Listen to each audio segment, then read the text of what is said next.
Welcome to Postcards from the Rainforest. I'm your host, Vivian Prescott. I'm coming to you from Tlingit Ani, home of the Shtukeen Kwan in Kachkanok, Wrangell, Alaska. I live and write and learn at my fish camp, Mickey's Fish Camp. Gitu. Thank you for joining me.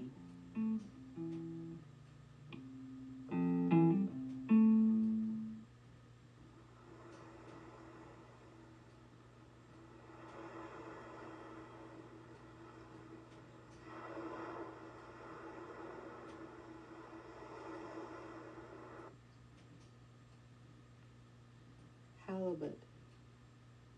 Like snow falling upward, thousands of halibut eggs reach the surface of the sea. Baby halibut are carried by the wind and currents to shallow waters. Hatched in deep water, developing halibut float freely for the first 6 months of life. Halibut are shapeshifters. The young halibut skull bones bend and shift. A single eye moves over the nose. The mouth moves to the side. The body tips sideways. One side of the flat fish pales. The other side is dark and mottled.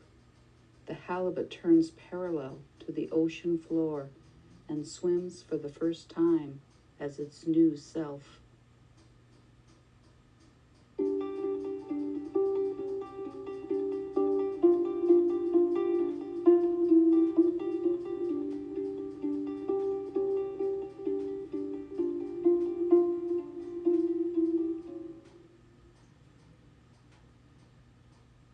I imagine my children's great-grandfather fashioning wood halibut hooks, a U-branch, stem bent to V-shape, lashed on a bone barb with split cedar root, sinew or bullkelp stem.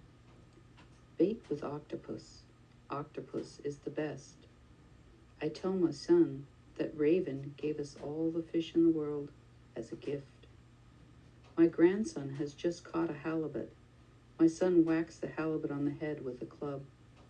Their ancestors used to tell the halibut it was being hit with a feather. It takes 2 of us, but we pull the fish aboard our boat. And back home at Mickey's Fish Camp, we fillet the halibut and package the fillets into small packages. We freeze the fish for use all winter. We save a few large pieces out, though, so we can grill the fish up for an evening meal. Gitu. Thank you, halibut.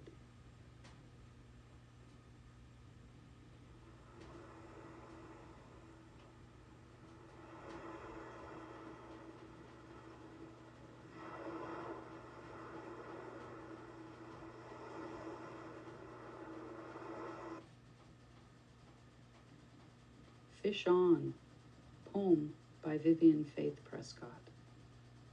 The fishermen of the inside passage fish on gray water, waves tumbling over the stern of the skiff. Huge white bellies float up from beneath the surface. They gaff and heave, ganyons taut, circle hooks flying, hands slipped inside orange rubber gloves. Wrapped around baseball bats, thwack, wood cracking, splattering blood across the gunnels. Fish blood flies. Fins and tails beat their ankles with force enough to break a leg. This one'll pay the fuel bill. After the commotion dies, bludgeoned halibut lay silent, one atop another, sliding along the skiff bottom. The fishermen, their hair caked with slime oozing into salt-cracked fingers, shout, "Woo-hoo!" across the inlet, voices rising with the gulls, mingling in wind and mist. Fishermen so tired as if drunk on 72 hours of non-stop fishing, red faces, slurred speech, staggering in green Helly Hansens dripping with stench. They trudge up my driveway, gravel clacking beneath their rubber boots, returning home, smelling of fish and money and sea.